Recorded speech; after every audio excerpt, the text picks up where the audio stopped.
Pernah kepikiran nggak sih kalau kita kenain pajak ke perusahaan yang bikin polusi, itu beneran bikin mereka berubah jadi lebih ramah lingkungan? Nah, di bahasan kali ini, kita bakal bedah tuntas sebuah studi yang coba jawab pertanyaan super penting ini, terutama buat dunia keuangan korporat dan kebijakan lingkungan. Oke, kita mulai dari gambaran besarnya dulu ya.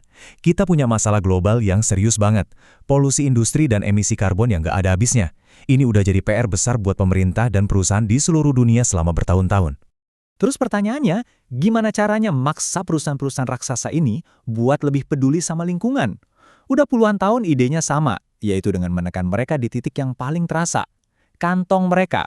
Logikanya sebenarnya simpel banget. Kalau bikin polusi itu mahal, ya perusahaan pasti bakal mikir dua kali. Nah, dari sinilah konsep pajak karbon muncul sebagai salah satu senjata pemerintah buat nekan angka emisi. Tapi, sebelum kita bisa bilang pajaknya berhasil atau enggak, kita perlu ngerti dulu gimana sih cara perusahaan ngukur dampak lingkungan mereka. Nah, ini dia yang namanya akuntansi hijau. Jadi akuntansi hijau itu apa? Gampangnya gini, ini bukan cuma soal ngitungin berapa pohon yang ditanam ya. Ini tuh sistem yang benar-benar ngukur, ngelaporin, dan nge-manage semua biaya yang keluar akibat aktivitas perusahaan terhadap lingkungan. Dan ternyata, ada banyak alasan bisnis yang kuat kenapa perusahaan mau repot-repot ngelakuin ini. Bukan cuma biar kelihatan ijo doang, tapi ini soal reputasi yang lebih kinclong, manajemen resiko yang lebih pinter, bahkan bisa bikin mereka lebih unggul dari kompetitor. Nah, kalau kita lihat, di satu sisi ada pajak karbon, di sisi lain ada akuntansi hijau. Kelihatannya ini kan match made in heaven ya. Harusnya dua hal ini bisa kerja bareng buat mendorong perubahan. Alur pikirnya harusnya gini. Perusahaan pakai akuntansi hijau buat tahu persis berapa biaya karbon mereka. Kalau udah tahu, mereka bisa cari cara buat bayar pajaknya seefisien mungkin.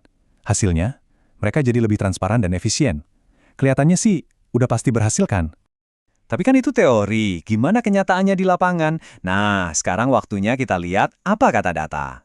Jadi ada sebuah penelitian di tahun 2024 yang benar-benar nguji teori ini.